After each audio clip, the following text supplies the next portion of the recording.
Jamaah sekalian yang sama-sama berbahagia, bahwa insyaallah ta'ala kami mengingatkan kepada diri kami dan kepada semua jamaah bahwasanya besok ya insyaallah kita berpuasa sunnah, namanya puasa Asyura. Ya, Asyura dari kata asyarah, yaitu 10. Malam ini sudah masuk tanggal 10 Muharram, dan ada puasa yang disebut dengan puasa Asyura, yang mana pahalanya luar biasa. Hadis riwayat Imam Muslim, Rasulullah sallallahu alaihi wasallam bersabda, siyamu yaumi Asyura, berpuasa di tanggal 10 Muharram, yaitu besok insyaallah, ahtasibu Allah, saya berharap kepada Allah Subhanahu wa taala, ayyukaffira sanatal madiyah, mudah-mudahan Allah mengampuni dosa-dosa setahun yang lalu. Hadis ini sahih, diriwayatkan oleh Imam Muslim, bahwa puasa sehari itu bisa mengampuni dosa-dosa yang dikerjakan selama setahun yang lalu. Dosa-dosa yang kita kerjakan setahun yang lalu sama dengan 12 bulan, sama dengan 360 hari. 360 hari dalam setahun. Insyaallah dengan berpuasa 1 tahun, kita memohon kepada Allah agar dosa-dosa kita bisa digugurkan dan dimaafkan oleh Allah Subhanahu wa taala. Tentunya ini sangat rugi kalau kita lewatkan. Ya, sangat rugi kalau kita lewatkan kesempatan ini. Ya, maka untuk itu mari kita ajak keluarga kita, saudara-saudara kita sebarkan informasi ini, sebarkan di grup-grup kita, di grup keluarga kita, di grup ya sepupu kita, itu kita sebarkan ya, bahwasanya besok kita sama-sama berpuasa sunnah insyaallah taala. Dan juga insyaallah besok juga di pesantren kita selama 3 hari ini kita adakan buka puasa bersama seperti tadi. Hari ini, besok dan lusa, 3 hari ini insyaallah kita adakan buka puasa bersama. Untuk itu para jamaah ya, kita mengundang untuk bisa datang berbuka puasa bersama insyaallah taala. Baik jamaah sekalian yang sama-sama berbahagia, pada pertemuan kita yang terakhir telah kita sebutkan pembahasan yang terakhir dalam Kitabul Hajj. Pembahasan yang terakhir dalam Kitabul Hajj, kitab tentang haji, yaitu bab yang ke-7 berkaitan tentang akikah. Ya, berkaitan tentang akikah. Dan telah kita sebutkan bahwasanya akikah itu hukumnya sunnah muakkadah, sunnah yang sangat ditekankan. Ya, sunnah yang sangat ditekankan. Dan hadis tentang akikah itu disebutkan dalam hadis diriwayatkan oleh Imam Ahmad dari sahabatnya mulia Samurah radhiyallahu taala anhu, Rasulullah sallallahu alaihi wasallam bersabda, kullu gulamin rahinatun bi aqiqatihi, setiap anak tergadaikan dengan akikahnya. Ya, dan telah kita sebutkan apa yang dimaksud dengan tergadaikan. Ya. Apa maksudnya dengan tergadaikan, jamaah sekalian? Apa maksud bahwasanya anak itu tergadaikan dengan akikahnya? Nah, anak itu membawa keberkahan. Nah, kalau sudah diakikah, anak itu bisa membawa keberkahan bagi orang tuanya. Kemudian maka urusannya juga dimudahkan. Ya, urusannya nanti ketika dia sudah dewasa, insyaallah dia akan dimudahkan urusannya. Kemudian bisa menjadi syafaat bagi orang tuanya. Ya, salah satu makna tergadaikan adalah dia bisa memberi syafaat nanti untuk orang tuanya. Kemudian 3 saja. Ya. Nah, barakallahu fiik. Siapa tahu ada yang tulis 4, masya Allah. Berarti dari malaikat. Nah, baik. Jadi itu makna tentang akikah. Tuzbahu anhu yauma sabihi, disembelihkan hewan baginya di hari yang ketujuh. Wa yusamma, dan diberikan nama yang baik. Wa yuhlaku, dan dicukur ra'suhu, dicukur kepalanya, dicukur gundul kepalanya. Ya, jadi ini adalah sunnah-sunnah akikah. Ya, apa yang kita kerjakan ketika akikah, maka di hari yang ketujuh untuk anak kita, maka kita sembelihkan hewan kambing baginya. Kalau dia adalah kambing, kalau dia misalnya adalah seorang bayi laki-laki, maka kambingnya 2. Ya, syatani mutakafiatani. Kalau bayinya adalah perempuan, maka disembelihkan baginya 1 ekor kambing sebagai bentuk syukur kepada Allah Subhanahu wa taala. Kemudian setelah itu, maka setelah disembelih kambing baginya, diberikan nama-nama yang baik untuk anak tersebut. Ya, nama-nama yang indah bagi anak tersebut, dan telah kita sebutkan juga urutan-urutan nama-nama yang bagus. Iya. Jadi kalau memberi nama-nama yang bagus, ya. Jangan hanya cari ini ya di internet, ya, karena banyak yang keliru kalau kita mengambil di internet. Kadang penyebutannya salah, atau misalnya referensinya salah, maka perlu dikonsultasikan ya kalau memberi anak. Apalagi ini adalah anak, artinya nama ini akan abadi. Sayang kalau misalnya sudah diberi nama, kemudian baru tahu ternyata namanya tidak bagus artinya. Ya, tidak bagus artinya. Jadi berikan nama yang baik ya untuk anak kita. Biasa juga ada yang pesan, ya, bilang, Ustadz, kasih nama anak saya, ada Arabnya, ada Inggrisnya, ada Perancisnya, ada Italinya, ada Koreanya. Ya, caranya kasih nama begitu. Ya. Intinya nama yang baik. Barakallahu fiik. Tuzbahu anhu yauma sabihi wa yusamma, diberikan nama yang baik, wa yuhlak ra'suhu, dan dicukur gundul bayi tersebut. Dan telah kita sebutkan bahwa yang afdal adalah dicukur gundul. Walaupun hukumnya kalau mencukur sebagian rambut juga hukumnya boleh, tetapi yang afdal adalah dicukur gundul.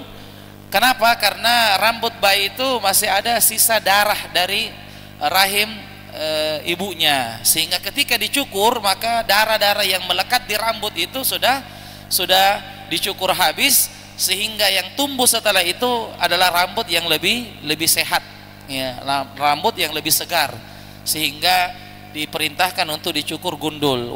Walaupun hukumnya kalau dicukur sebagian hukumnya sah, tidak mengapa, tetapi yang afdal adalah dicukur gundul, baik bayi laki-laki maupun bayi perempuan. Kemudian rambut itu ditimbang dengan timbangan perak, ya, timbang dengan timbangan perak, ya. Kalau misalnya rata-rata timbangan rambut bayi itu adalah 2 gram perak, ya. 1 gramnya itu 15.000, ya. Berarti 2 gramnya 30.000, ya. Jadi kalau dia sedekah 30.000, atau itu minimal, itu dia sudah sah, ya. Kenapa memakai nisab perak bukan emas? Agar orang yang akikah itu dimudahkan urusannya, ya. Karena tentunya emas itu lebih mahal, apalagi tadi baru-baru juga beli kambing, ya. Kemudian keluar lagi biaya untuk timbangan rambut bayi, maka yang dipilih adalah perak, itu minimalnya. Tapi kalau dia mau sedekah lebih banyak dari harga yang tadi, itu tentunya lebih baik, ya. Tapi tidak boleh kurang dari, yaitu timbangan harga dari ukuran rambut bayi tersebut. Kemudian rambut itu ditanam, ya, ataukah dibuang langsung, intinya rambut itu tidak tercecer, ya, karena rambut itu bisa menjadi media sihir bagi orang-orang jahat, ya. Jadi salah satu media untuk menyihir seseorang adalah mengambil potongan-potongan dari tubuh kita, apakah potongan kuku ataukah potongan rambut, ya, itu bisa menjadi media sihir, ya. Ketika ada orang bertamu misalnya, kemudian kita kadang potong kuku tidak buang, kemudian ada orang bertamu jahat ya, hatinya jahat, kemudian diambil, kemudian dia bisa menyihir kita. Ya, jadi salah satu bisa menyihir adalah potongan-potongan dari tubuh kita itu bisa digunakan untuk alat sihir. Kemudian disebutkan bahwa setelah dicukur maka ditahnik bayi tersebut dengan kurma, ya, kurma, dan ini adalah imunisasi pertama bagi bayi tersebut. Jadi bayi itu bapaknya itu mengunyah kurma, ya, bapaknya yang mentahnik anaknya sendiri, ya, selama bapaknya tidak merokok, ya. Tapi kalau merokok, ya, biar yang lain, karena kenapa itu bisa berbahaya untuk bayi. Maka ditahnik, dikunyah kurma itu, kemudian sarinya disimpan di kelingking ini, kemudian dimasukkan ke mulut bayi di langit-langitnya dan digoyangkan seperti ini, ya, sampai mulut bayi itu mengecap, ya, sampai mulut bayi itu mengecap. Dan itu adalah baik untuk kesehatan bayi karena diberikan asupan kurma, yang mana kita tahu buah kurma itu adalah buah yang manis dan buah yang berberkah, ya, betul-betul kurma itu adalah buah yang berberkah, ya, buah yang disukai oleh Rasulullah Sallallahu Alaihi Wasallam. Kemudian azan di telinga bayi, ya, ini ada silang pendapat dari kalangan ulama kita bahwa hadis yang menceritakan tentang mengazankan di telinga bayi itu diperselisihkan. Ada yang mengatakan sahih, ada yang mengatakan dhaif, ada yang mengatakan benar, ada yang mengatakan tidak benar. Yang mengatakan benar maka dia amalkan dan ini tidak mengapa. Ya, sebagian orang-orang soleh juga mengazankan bayinya, yang mengazankan anaknya. Dan kalau mengatakan hadisnya tidak sahih sebagian ulama maka juga tidak mengapa. Ya, jadi ini ada pilihan, boleh kita mengazankan dan juga boleh kita tidak, dan kita berlapang dada dengan masalah yang diperselisihkan oleh para ulama kita karena dua-duanya memegang dalil masing-masing. Baik, jamaah sekalian yang sama-sama berbahagia, itu yang kita sebutkan pada pertemuan yang lalu. Insyaallah taala pada malam hari ini kita akan masuk pada pelajaran berikutnya, pelajaran yang ke-6 tentang Kitabul Jihad. Wa hadza majlisu 104 min kitab Al-Fiqhil Muyassar fi Dhaw'il Kitab was Sunnah li nukhbatin min al-ulama hafizahumullahu taala. Bismillahirrahmanirrahim. Alhamdulillahilladzi waffaqna lil a'malil jariyah والصلاة والسلام والبركات على خير البرية نبينا محمد وعلى آله وأصحابه والذرية. اللهم اغفر لنا يا الله, ampunilah kami, walil ustazina dan guru kami, walil hadirina dan yang hadir di majelis ini, walil muslimina ajma'in dan seluruh kaum muslimin. Qala al-muallifu hafizahumullahu ta'ala, berkata penulis semoga Allah subhanahu wa ta'ala menjaganya, dalam kitabnya Fiqh Muyassar ma syarhikum hafizakumullahu ta'ala, bersama dengan penjelasan engkau semoga Allah subhanahu wa ta'ala menjagamu. Amin ya rabbal alamin. 6. Kitab Jihad. Bab pertama, hukum jihad, syarat-syarat dan faktor-faktor yang menggugurkannya. Bab ini terdiri dari beberapa bagian. Bagian pertama, definisi jihad, keutamaan, hikmah dan hukumnya, serta kapan jihad menjadi fardu ain. Definisi jihad. Secara bahasa, jihad al-jihadu adalah mengerahkan kekuatan, daya, upaya dan kemampuan. Secara istilah, jihad adalah mengerahkan kekuatan dan kemampuan dalam memerangi dan melawan musuh dari kalangan orang-orang kafir. Bismillahirrahmanirrahim. Alhamdulillah wassalatu wassalamu ala Rasulillah wa ala alihi wa sahbihi wa mawalah, amma ba'd. Qala al-muallifu rahimahullahu ta'ala, Kitabul Jihad. kitab tentang jihad. Kitab jihad ini adalah kitab yang terakhir dalam pembahasan tentang ibadah. Ya, kitab yang terakhir dalam pembahasan apa? Ibadah. Bahwa telah kita lewati bersama 5 kitab sebelumnya. Ya, 5 kitab sebelumnya. Kitab apa itu? Yang pertama, kitab Toharoh, bukan sagu ya. Nah, lain lagi kalau sagu. Kitab Toharoh, kitab tentang bersuci. Kemudian kitab yang kedua, kitab salat. Kitabus Shalah, kitab tentang salat. Kitab yang ketiga, zakat. Kitabuz Zakah, kitab tentang zakat. Kitab yang keempat, puasa. Kitabus Siyam, kitab tentang puasa. Kitab yang kelima, kitab haji. Kitabul Hajj, kitab tentang haji. Kitab yang keenam, jihad. Kitabul Jihad. Dan ini adalah kitab pembahasan terakhir dalam persoalan ibadah. Ibadah itu hubungan kita langsung kepada Allah Subhanahu wa taala. Kemudian di kitab berikutnya, yaitu kitab yang ketujuh, adalah kitab muamalat, yaitu hubungan antar sesama manusia. Insya Allah akan diterangkan pada setelah pembahasan kitabul jihad, yaitu tentang kitab muamalat, antara hubungan sesama manusia, jual beli dan seterusnya. Nah, sekarang kita membahas kitab yang terakhir dalam pembahasan ibadah, yaitu kitabul jihad. Ya. Kitabul jihad di sini disebutkan bahwasanya jihad dari segi bahasa artinya mengerahkan kekuatan, daya, upaya dan kemampuan. Jadi jihad itu adalah mengerahkan kekuatan semaksimal mungkin untuk melakukan sesuatu. Ya. Misalnya saya berjihad untuk melawan ngantuk misalnya. Saya berjihad untuk menahan hawa nafsu. Saya berjihad untuk misalnya tidak bergaul ya dengan orang-orang yang buruk. Itu adalah jihad, yaitu berusaha mengerahkan seluruh tenaga. Adapun dari segi istilah, jihad adalah mengerahkan kekuatan dan kemampuan dalam memerangi dan melawan musuh dari kalangan orang-orang kafir. Jadi dari segi makna agama, jihad artinya mengerahkan kekuatan untuk melawan musuh-musuh Allah Subhanahu wa taala dari orang-orang kafir. Ya.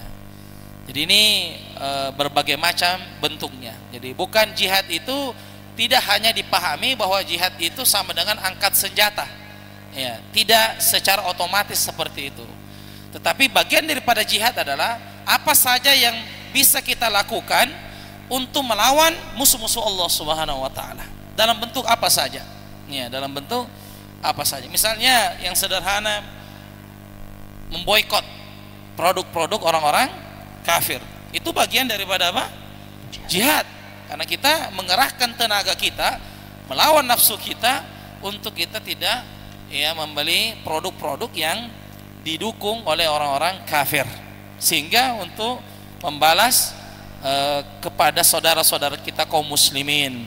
Jadi jihad artinya mengerahkan kekuatan untuk melawan orang-orang kafir, dan tidak satu makna hanya yang dimaksudkan jihad sama dengan mengangkat senjata atau berperang, tetapi jihad itu apa saja, upaya apa saja yang kita kerjakan untuk melawan musuh-musuh Allah Subhanahu wa taala. Nah, keutamaan dan hikmah jihad. Jihad adalah puncak keislaman, sebagaimana Nabi sallallahu alaihi wasallam menamakannya demikian, yakni bagian yang paling tinggi. Dinamakan demikian karena Islam menjadi tinggi, mulia dan menang dengan jihad. Sungguh Allah telah memuliakan orang-orang yang berjihad di jalannya, yang berjuang dengan harta dan jiwa mereka, dan Allah menjanjikan mereka surga sebagaimana disebutkan dalam suatu ayat dari surat An-Nisa yang sebentar lagi akan disebutkan. Ayat-ayat dan hadis-hadis tentang keutamaan jihad dan mujahidin sangat banyak. Adapun hikmah disyariatkan jihad, maka Allah telah mensyariatkannya demi tujuan luhur dan sarana mulia. Di antaranya, 1. Jihad disyariatkan dengan tujuan untuk membebaskan dan mengeluarkan manusia dari penyembahan kepada berhala-berhala dan togut, kepada penyembahan kepada Allah semata, tidak ada sekutu baginya, Allah Subhanahu wa taala berfirman yang artinya, dan perangilah mereka supaya jangan ada fitnah dan supaya agama itu semata-mata untuk Allah. Surah Al-Anfal ayat 39. Baik, disebutkan di sini bahwa tentang keutamaan jihad, apa kemuliaan dan hikmah berjihad. Disebutkan bahwasanya puncak Islam, puncaknya agama kita adalah dengan berjihad fi sabilillah. Rasulullah sallallahu alaihi wasallam bersabda, wa dhirmatu sanamihi al-jihad, dan puncak agama kita ini adalah dengan berjihad, yaitu membela agama Allah Subhanahu wa taala. Dan orang-orang yang berjihad di jalan Allah itu dijanjikan baginya surga-surga oleh Allah Subhanahu wa taala. Karena di muka bumi ini dia tidak rela ketika melihat kekafiran, dia tidak rela melihat kesyirikan, maka dia berjihad dengan cara yang baik, dengan cara yang benar untuk menegakkan agama Allah Subhanahu wa taala. Nah, di sini disebutkan tentang hikmah jihad. Ada beberapa hikmah. Yang pertama, jihad disyariatkan untuk membebaskan dan mengeluarkan manusia dari penyembahan kepada berhala-berhala dan togut, kepada penyembahan kepada Allah Subhanahu wa taala. Jadi apa hikmah jihad? Yang pertama, hikmahnya adalah untuk mengeluarkan manusia dari penyembahan sesama manusia, sesama makhluk, kepada penyembahan hanya kepada Allah Subhanahu wa taala. Minaz zulumati ilan nur, mengeluarkan manusia dari kegelapan menuju cahaya yang terang menderang. Makanya Allah Subhanahu wa taala berfirman dalam surah Al-Anfal ayat ke-39, wa qatiluhum, dan perangilah mereka, hatta la takuna fitnatun, supaya jangan ada fitnah, jangan ada ujian, wa yakuna dinu kulluhu lillah, dan supaya agama itu semata-mata untuk Allah Subhanahu wa taala. Kenapa Nabi Muhammad berjihad dengan para sahabat? Karena ingin untuk mengeluarkan manusia kepada kesyirikan. Ya. Mengajak orang untuk mentauhidkan Allah Subhanahu wa taala. Mengajak orang untuk bisa mewanti-wanti orang-orang yang menyembah kepada patung-patung dan segala macam berhala. Ya. Makanya Nabi itu, kalau kita melihat sejarah, ya disebutkan bagaimana Nabi berperang itu tidak cukup 2 bulan Nabi berperang. Ya. Jadi Nabi itu hampir setiap 2 bulan itu berperang. Ya. Bahkan kadang belum sembuh luka dari perang yang lalu, masih ada bekas-bekas luka dari perang lalu, tetapi panggilan jihad tetap ada, dan Nabi dan para sahabat tetap berangkat untuk berjihad. Ya. Makanya dalam Al-Quran disebutkan, infiru khifafan wa thiqala, berangkatlah kamu dalam keadaan berat atau dalam keadaan ringan. Ya. Berangkatlah kamu baik dalam keadaan sedang berat, berangkat, lagi susah, lagi capek, tetap berangkat, atau dalam keadaan sedang ringan, sedang santai, juga tetap berangkat. Ya. Makanya Nabi itu ketika ada jadwal untuk berjihad, maka Nabi mengumumkan kepada seluruh sahabatnya dan untuk berangkat. Dan tidak ada yang boleh izin kecuali betul-betul darurat. Ya. Tidak ada boleh yang izin kecuali darurat. Ya. Salah satu bentuk darurat misalnya dia sedang sakit, ya, atau dia orang tua. Selain itu, maka Nabi ya mengarahkan untuk berjihad. Ya. Makanya Nabi itu punya kebiasaan setelah pulang dari berjihad, safar, Nabi masuk masjid dan melaksanakan sholat 2 rakaat. Setelah itu Nabi duduk menunggu orang-orang yang kemarin tidak ikut berjihad. Ya, kemarin tidak ikut berjihad. Maka setelah mereka tahu Nabi sudah datang dari perang, maka orang-orang yang tadi absen berjihad datang semua ke masjid dan mengungkapkan apa alasannya satu persatu. Kenapa kamu tidak berjihad? Ini. Dan di situ Nabi bisa melihat, ya, siapa yang orang-orang yang kalasi, ya, siapa orang-orang jujur. Nah, kalasi ini yaitu yang disebut oleh Nabi sebagai orang-orang munafik. Ya, ada saja alasannya. Ya. Tetapi orang-orang yang beriman dia akan jujur. Ketika dia jujur, tidak ada alasannya sama sekali, maka disitulah Nabi memberikan hukuman kepada orang yang tidak berangkat.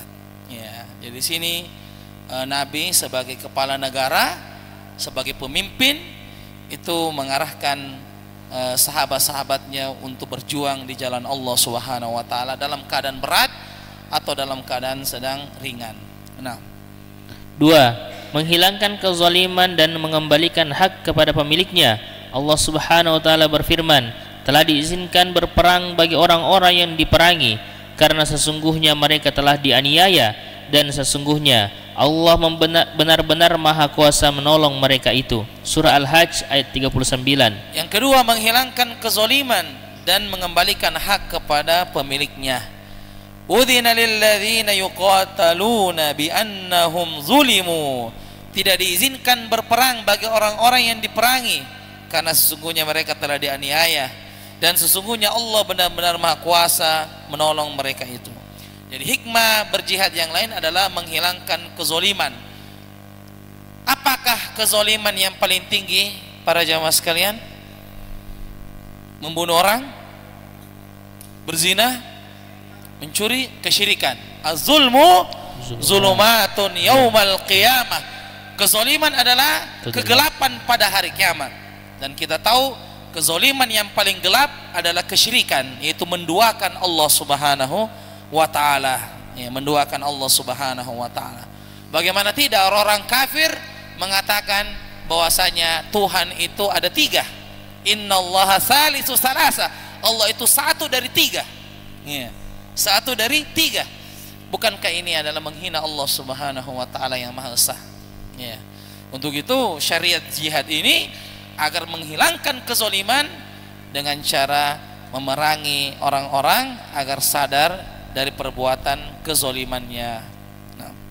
3. Merendahkan orang-orang kafir, merugikan mereka dan membalas perlakuan mereka. Allah Ta'ala berfirman, perangilah mereka, niscaya Allah akan menyiksa mereka dengan perantaraan tangan-tangan kalian, dan Allah akan menghinakan mereka dan menolong kalian terhadap serangan mereka, serta melegakan hati orang-orang yang beriman. Surah At-Taubah ayat 14. Hikmah yang lain adalah merendahkan orang-orang kafir dan merugikan mereka dan membalas perlakuan mereka.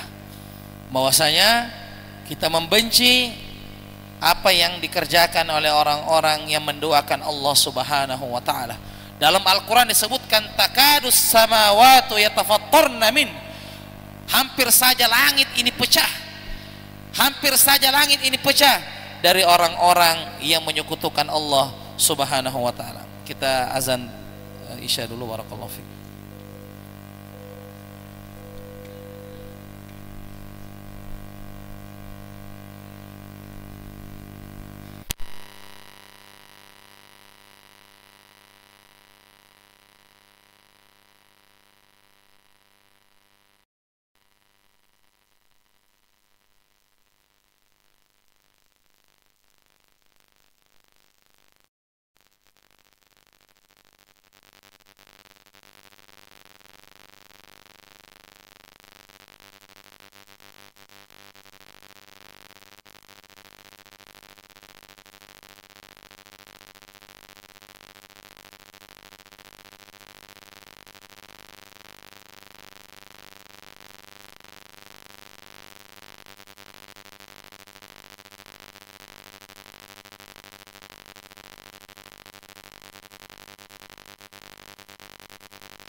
Asyhadu an la ilaha illallah.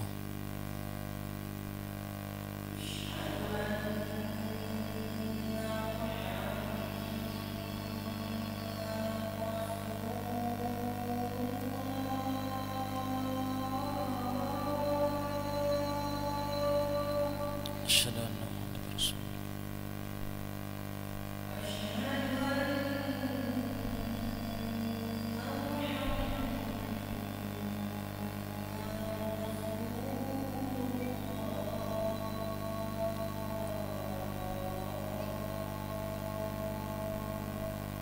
asyhadu anna Muhammadan rasulullah.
Allahu Akbar, Allahu Akbar.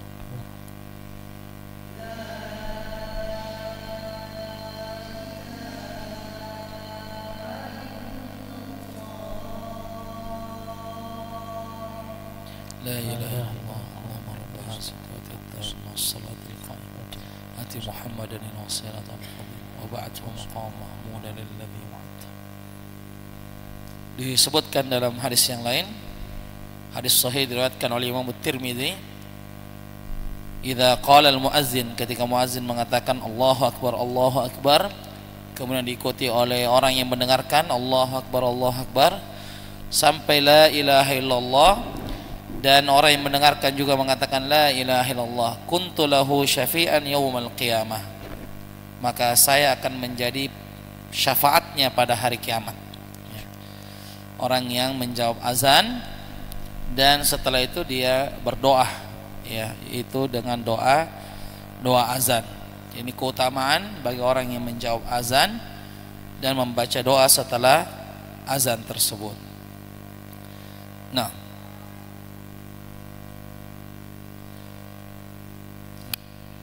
hukum jihad dan dalilnya.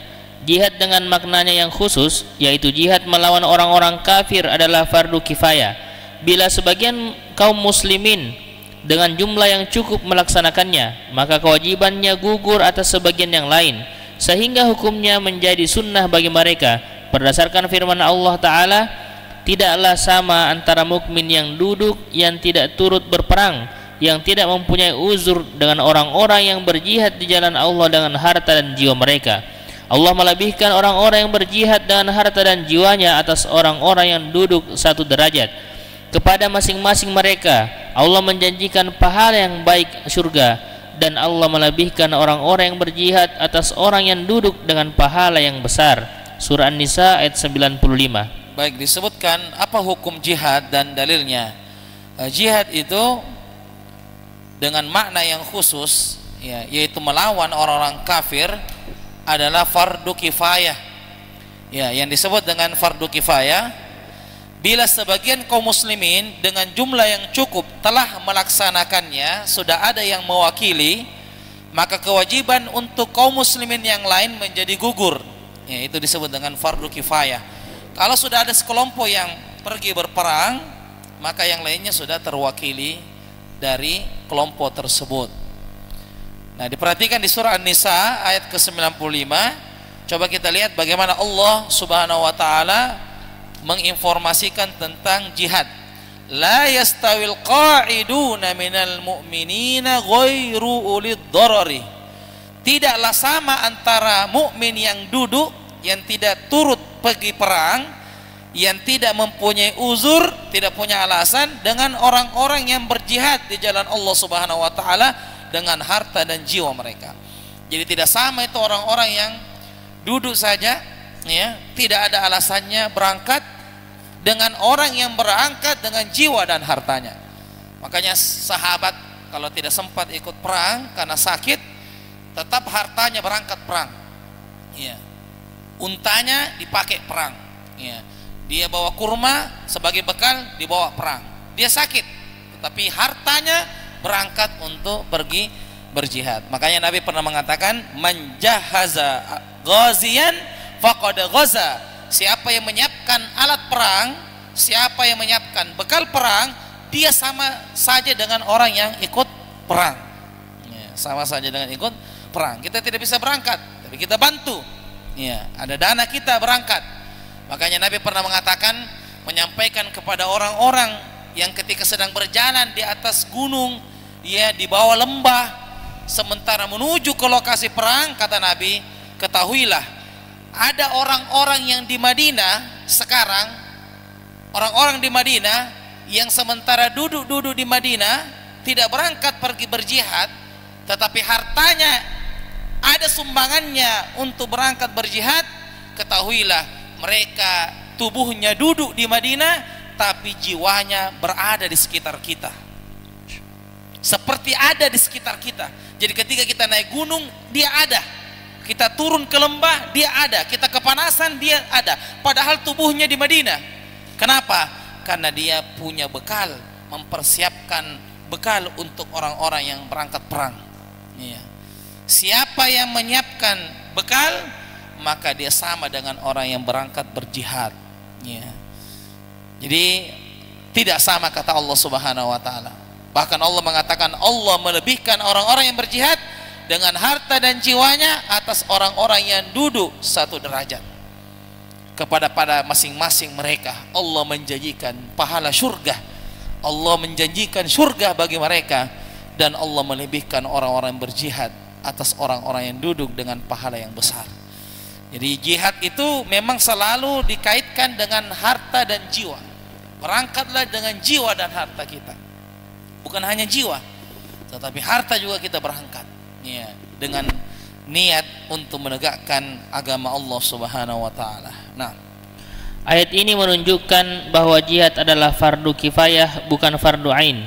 Karena Allah mengunggulkan para mujahidin atas orang-orang yang tidak berjihad tanpa uzur, dan Allah menjanjikan kepada kedua belah pihak kebaikan, yaitu surga.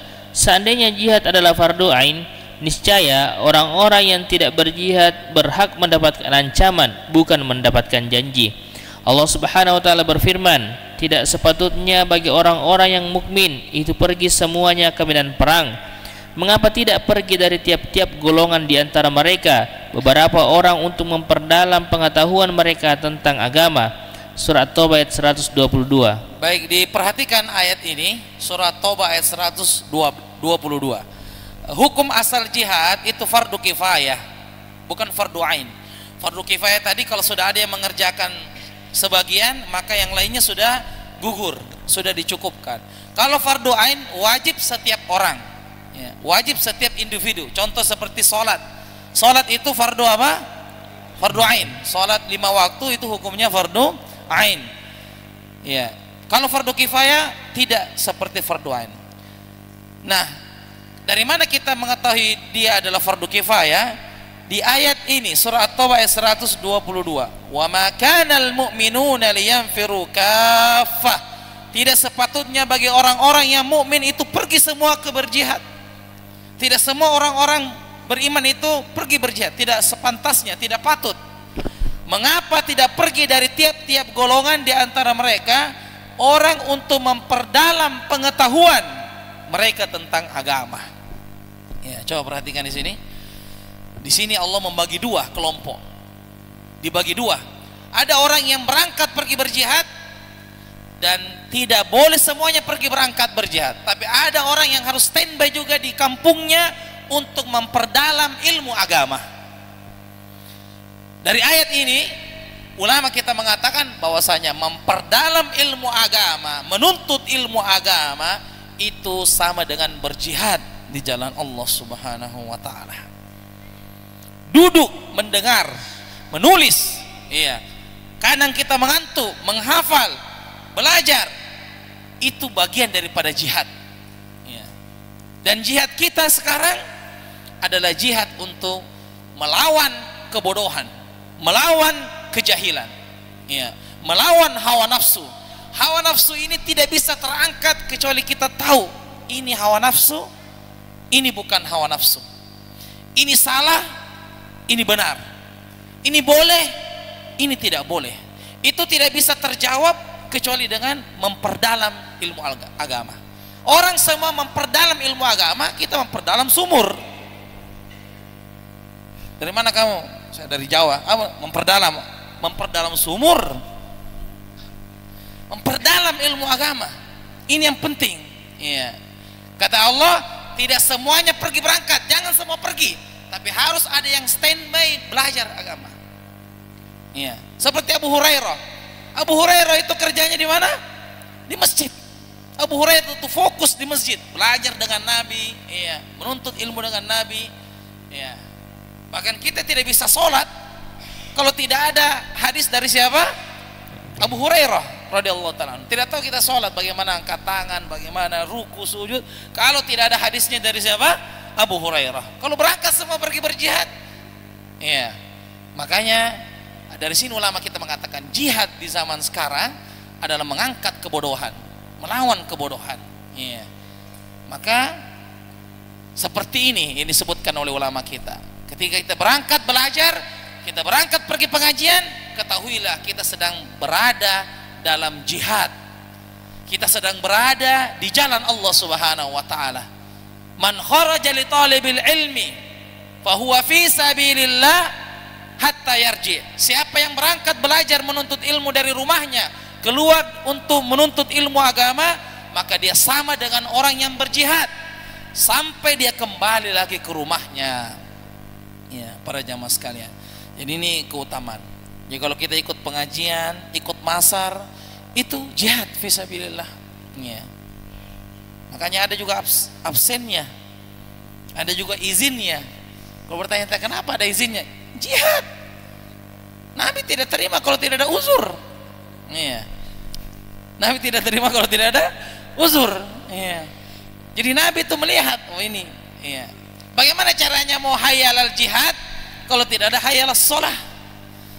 Mari kita berjihad tapi tidak bagus sholatnya, itu tidak bisa. Ya, tidak bisa berjihad dengan jihad yang dipahami dengan melawan musuh dengan nyata kecuali dia perbaiki dulu ibadah sholatnya. Nah, hal ini dengan syarat adanya kemampuan dan kesanggupan kaum muslimin dalam memerangi musuh-musuh mereka. Lalu bila mereka tidak memiliki kekuatan dan kemampuan, maka jihad gugur dari pundak mereka sebagaimana kewajiban-kewajiban lainnya, dan perang mereka melawan musuh-musuh dalam kondisi ini sama dengan menjurumuskan diri mereka sendiri ke dalam kebinasaan. Baik, jadi disebutkan itu pun ada syarat adanya kemampuan dan kesanggupan. Jadi hukum asal jihad dengan perang adalah fardu kifayah. Fardu kifayah, tidak semua diwajibkan. Sebagaimana kata Allah, jangan semua berangkat.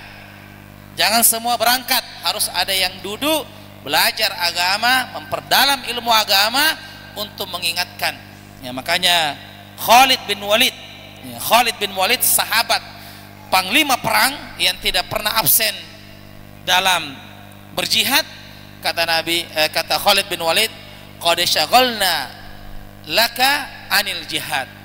Sambil dia memegang Al-Quran, dia mengatakan kami telah disibukkan dengan perang sehingga melupakan kamu, ya, yaitu Al-Quran. Maksudnya beliau karena sibuk dengan perang agak jarang baca Al-Quran, ya, agak jarang baca Al-Quran. Tapi beliau baca Al-Quran tapi tidak sebanyak sahabat-sahabat seperti Abdullah bin Mas'ud, seperti Abdullah bin Abbas.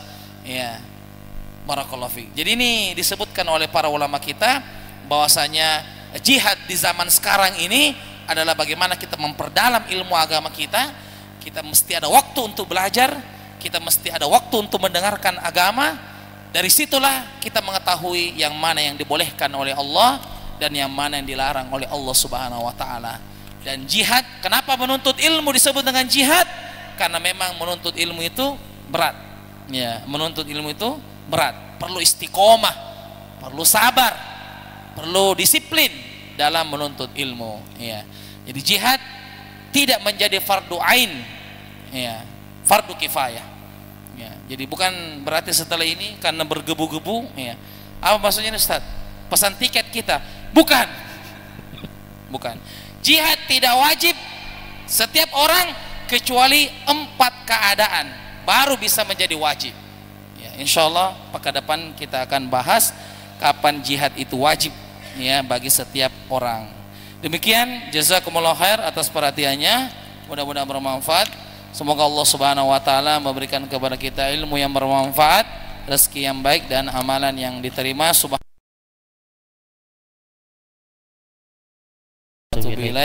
Wassalamualaikum warahmatullahi wabarakatuh.